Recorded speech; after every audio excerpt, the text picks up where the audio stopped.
Demolition is quite rampant in Lagos. That's the forced eviction and displacement, especially of the urban poor. And I would say that that has become the hallmark of the Lagos State government over the years, because that's the biggest news that comes out of the state every single year.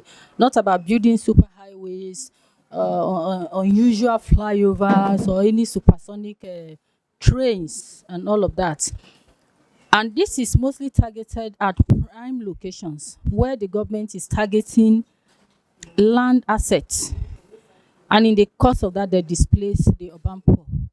And why this is so painful and extremely concerning for us as activists, especially working with vulnerable population, is the fact that the Lagos State government does not usually follow laid down rules. There are laid down rules on demolition. There are laid down rules on housing. No, everybody, no matter how poor, they have a housing right. They have a right to housing.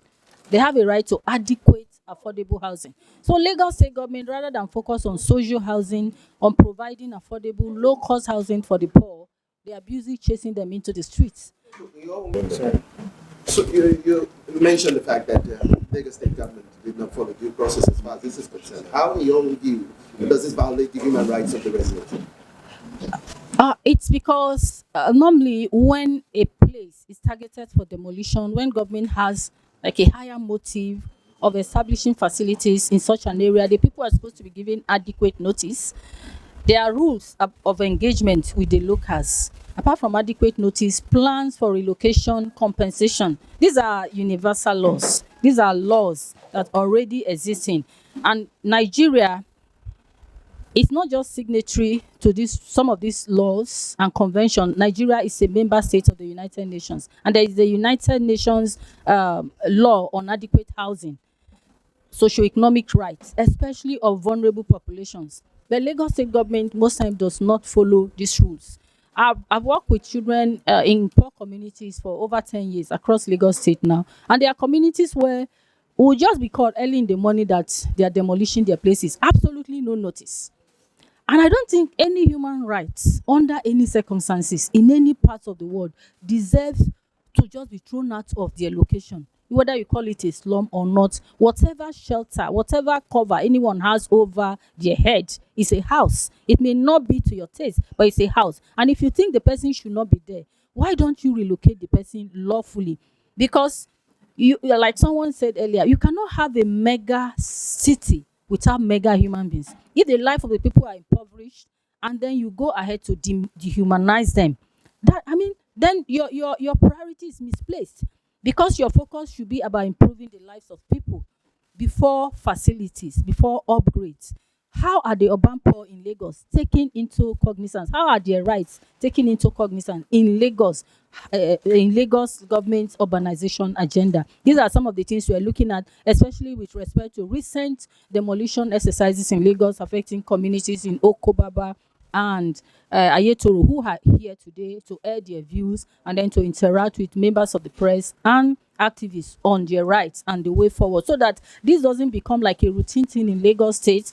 Houses are demolished, and when we come back, there's a lot of outcry. How can there be a sustainable system where the rights of the urban poor, including their house to adequate, decent, affordable housing, is respected and is sustained? Now, let me ask you, has there been any response from the Lagos State government since this first election? What happened was, when in September this demolition happened, Okobaba was targeted for demolition, and because of it, they extended the demolition to Ayetoro, which was not even within the scope of the area to be demolished. And then even that of Okobaba was extremely very controversial, because some persons had been contacted and compensated, others were not. And discussions were still ongoing when they went there without notice and then started demolishing the place. And so there was a lot of outcry, especially for people that had no knowledge, no notice whatsoever. They just came into they were 8 a.m. Most on Sunday, most people were still in bed, maybe preparing for church and all of that. Then started throwing petrol bomb into their houses, started burning down. People were inside their houses, a lot of chaos. So there was a lot of outrage from the media, from the civil society organization, civil society communities, and all of that. And so some members of the Lagos State agency that was responsible for the demolition, that led a gang of led a troop, so to say, of armed men and thugs and all that to demolish the place, went to the community and told them, okay, we're not coming back to demolish your place, but you can just change the roof of your houses so that you have the same color. I believe that that was a kind of reputation management, crisis management, trying to manage their image because of the backlash that took place after the demolition.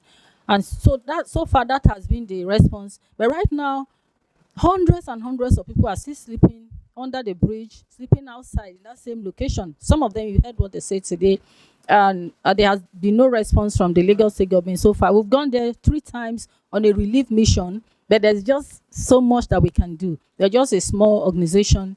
Lagos State government, which has the resources to take care of its citizens and people within its constituency, and choose to dehumanize them, choose to render them homeless, choose to degrade them, choose to reduce them, to destitute, to expose them to higher levels of vulnerability. That same Lagos State government has not responded in any way to cushion the effect of their action. Finally, forced eviction seems to disproportionately impact poorer urban communities. Why do you think these communities are targeted, and what mechanism exists for holding the government accountable for the impacts of these communities? Like I said earlier, the communities are affected, and most of the communities in Lagos are affected are waterfront communities, fishing communities, people who have lived through the fishing, whose livelihood have been sustained by fishing over decades and decades. So you have generations of people living in those fishing communities. And I don't think that it's illegal to live in a fishing community. There are fishing communities all over the world. But then in recent years, the Lagos State government, backed by cahoots with very powerful estate developers, are eyeing those same prime location for property development, to have very elitist estates, facilities, and all of that, without any discussion with the people who are originally there, without any regard to lay down rules. They've always been they've always been government development, they've always been real estate development all over the world. But there are also legal means, legal process of approaching the people that are already there, especially because they are human beings, and their human and housing rights, socioeconomic rights have to be respected. But most of the time, the Lagos State government does have zero regard for these laid down rules. And that's why you keep seeing this reoccurrence all over the press. Just today, we heard that a community, Ogogoro community around Apapa, is right now being demolished as we speak. It's right now being demolished. Public support this advocacy at this point in time. It's just to keep helping to amplify the voices of those people. See, so many families are still sleeping outside, many people whose businesses have been ruined in the course of the demolition. So the public can reach out to us, so that we can reach out to the community. Like I said, we've had 3 relief missions to the community. We're trying to relocate some of the very old people in the community and get them decent accommodation, while we continue to fight for a more sustained engagement with government, from a more sustained level of understanding that every person, no matter their socioeconomic status, are humans and deserve to be respectfully treated. Thank you so much. Thank you.